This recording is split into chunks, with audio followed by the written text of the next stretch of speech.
सो hi everyone. तो last class में हमने किया था first method, that is ILS method, simultaneous equation method, first method ILS method. Second, अब आपका सेकंड मेथड होगा आपका 2SLS method, that is two stage least square method. अब जो फर्स्ट मेथड था वो हमने किया श्यामलाल वाली बुक में से। अगर आपको गुजराती में से करना है तो गुजराती में से भी कर सकते हो, और जो मैंने करवाया 2SLS मेथड है वो मैं गुजराती में से करवाऊंगी। तो फर्स्ट मेथड आईएलएस श्यामलाल वाली में से और सेकंड मेथड गुजराती में से। बाकी आपकी मर्जी है। अगर जैसे जो 2SLS मेथड श्यामलाल में है वो थोड़ा सा ये कि डायरेक्ट दिया हुआ है, उसमें कुछ चीज़ें मतलब विदाउट एनी रीज़न कि उसका कुछ भी एक्सप्लेनेशन के बिना ही दी हुई है, तो बेटर है आप गुजराती में से कर लो ये वाला मेथड। तो इसमें क्या है, अब स्टार्टिंग करते हैं। तो इसमें इन्होंने दो इक्वेशंस कंसिडर की हैं, एक है इनकम फंक्शन और एक है मनी सप्लाई फंक्शन। अब where y1 is income, y2 is stock of money, x1 is investment expenditure, x2 is government expenditure on goods and services. ठीक है, तो ये दो इक्वेशंस दी हुई हैं साइमल्टेनियस है, बिकॉज आपको दिख रहा है y1t यहाँ पर पहले क्या है आपका, y1t आपका यहाँ पर पहले डिपेंडेंट वेरिएबल है, फिर नेक्स्ट इक्वेशन में इंडिपेंडेंट वेरिएबल है यहाँ। ठीक है, तो ये कह रहे हैं द वेरिएबल x1 है ना x2 और एक्सोजीनियस वेरिएबल। यहाँ ये चीज अपने आप एज्यूम किया हमने कि x1 और x2 क्या है, एक्सोजीनियस वेरिएबल्स हैं। द इनकम इक्वेशन है hybrid of quantity theory Keynesian approaches to income determination states that income is determined by money supply. जो फर्स्ट इक्वेशन है आपकी ये डिटरमाइन करती है कि जो इनकम है is determined by first y2t। y2 means money supply, stock of money, second investment expenditure and government expenditure. मतलब जो आपका इनकम है वो डिपेंड करती है किस किस पर, मनी सप्लाई पर, इनकम इन्वेस्टमेंट एक्सपेंडिचर पर and government expenditure. The money supply function postulates that the stock of money is determined on the basis of level of income. और सेकेंड इक्वेशन क्या वो डिटरमाइन करती है कि जो y2t है, y2t means stock of money और money supply is determined by level of income. ठीक है, कि आपका अब यहाँ पर क्या हो जाएगा, जो लेवल ऑफ इनकम है वो बन जाएगा यहाँ पर सेकेंड इक्वेशन में इंडिपेंडेंट वेरिएबल, और जो आपका स्टॉक ऑफ मनी है वो बन जाएगा आपका डिपेंडेंट वेरिएबल। ठीक है, तो यानी कि अब आपको जो अगर दोनों में इक्वेशंस में अगर इसका मतलब क्या है कि साइमल्टेनियस इक्वेशन प्रॉब्लम है, कि दोनों में क्या है कि अगर साइमल्टेनियसली ये दोनों एक दूसरे को इफेक्ट करती हैं तो हम बोल देंगे इसमें क्या है, साइमल्टेनियस इक्वेशन प्रॉब्लम। अब हम यहाँ इसको आप ऑर्डर कंडीशन लगाकर इन दोनों में आप चेक करोगे कि जो ये इक्वेशंस है, इनकम इक्वेशन है वो क्या है, अंडर आइडेंटिफाइड है। अगर जब हम आप लगा कर चेक भी कर सकते हो ऑर्डर कंडीशन जो हमने किया है, तो आप सबसे पहले चेक करोगे अगर ऑर्डर कंडीशन से आप इनकम इक्वेशन चेक करोगे तो वो आएगा अंडर आइडेंटिफाइड। तो अंडर आइडेंटिफाइड है तो इनकम इक्वेशन हम आइडेंटिफाई ही नहीं कर सकते। सेकेंड इक्वेशन क्या है आपकी, मनी सप्लाई। जब मनी सप्लाई इक्वेशन को चेक करोगे आप तो मनी सप्लाई इक्वेशन निकलेगी आपकी ओवर आइडेंटिफाइड। तब आप ओवर आइडेंटिफाइड इक्वेशन में आप कौन सा मेथड यूज करोगे, 2SLS मेथड। ILS मेथड मैंने बताया था कि आपका ILS मेथड एग्जैक्टली आइडेंटिफाइड या फिर जो जस्ट आइडेंटिफाइड इक्वेशंस है उसमें यूज होता है। तो आपका अगर second equation money supply equation over identified है तो वहां पर सिर्फ 2SLS मेथड यूज होगा। 2SLS मेथड एक टाइप से एक्सटेंशन है किसका, ILS मेथड का। मतलब 2SLS मेथड जस्ट आइडेंटिफाइड यानी कि जो आइडेंटिफाइड इक्वेशंस है, एग्जैक्टली आइडेंटिफाइड इक्वेशन है और ओवर आइडेंटिफाइड है, वो दोनों के लिए यूज हो सकता है। लेकिन ILS सिर्फ एग्जैक्टली आइडेंटिफाइड इक्वेशंस के लिए यूज होगा। अब लेट्स से कि अगर हम कहते हैं कि हम डायरेक्टली जो सेकंड मनी सप्लाई इक्वेशन है अगर हम इस पर डायरेक्टली OLS अप्लाई कर दें तो रिजल्ट्स क्या आएंगे, इनकंसिस्टेंट आएंगे। बिकॉज कि जो आपका y1t है, y1t यानी कि एक्सप्लेनेटरी वेरिएबल होगा, यहाँ पे आपका इंडिपेंडेंट वेरिएबल है। y1t और u2t यानी कि स्टोकास्टिक एरर टर्म, इन दोनों के बीच में क्या है, एक kind of correlation, there is correlation between the explanatory variable y1t and u2t।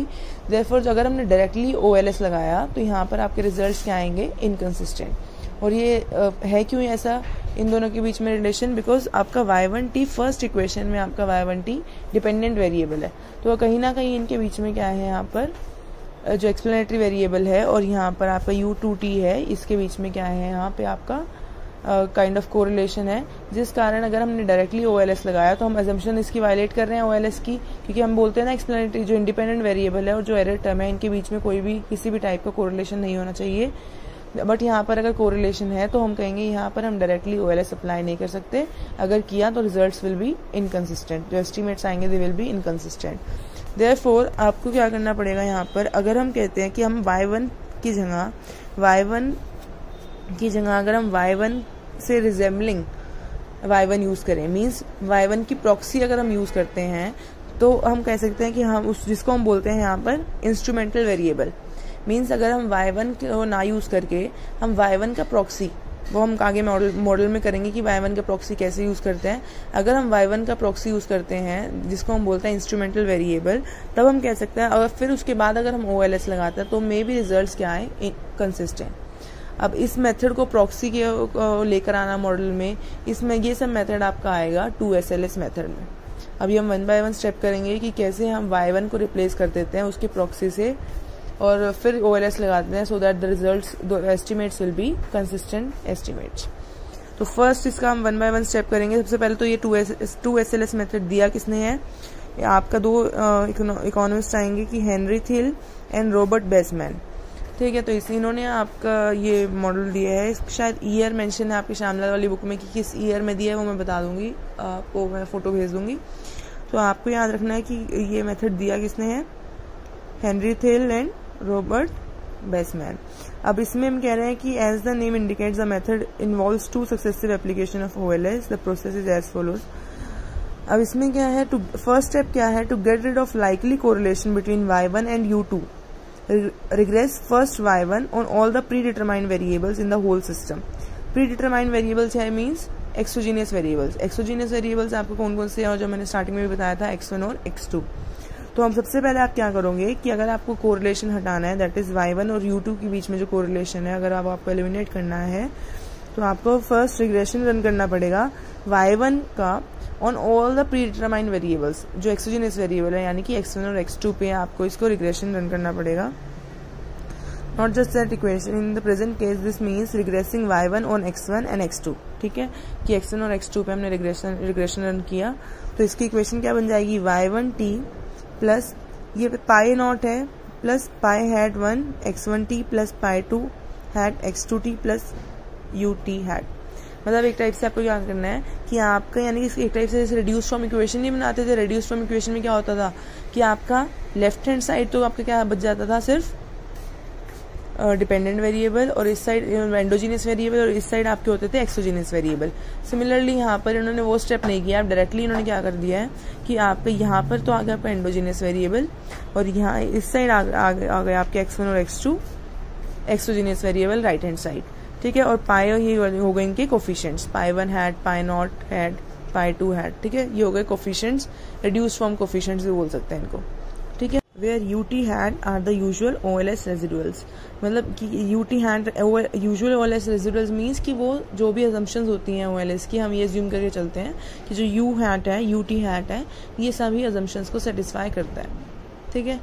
ऐसे u2t हैट हमने बोला था, u2 है जो वो अजम्पशन को वायलेट कर रहा है कि वो कोरिलेटेड है किससे, इंडिपेंडेंट वेरिएबल से, बट जो हमने एज्यूम करके चल रहे हैं, जो आपका रिड्यूस फॉर्म कोफिशिएंट्स आए हैं, रिड्यूस फॉर्म इक्वेशन आई है, उसका जो आपका ut है that satisfy all the assumptions of OLS, ठीक है। अब हम कहेंगे अब y1t, अब इसमें से अगर हम जैसे आप फर्स्ट सेमेस्टर में हमने किया था कि yt is equals to y hat plus ut करते थे हम, कि जो इसकी एक्चुअल वैल्यू है this is equals to average value plus the error term, conditional mean value plus error term.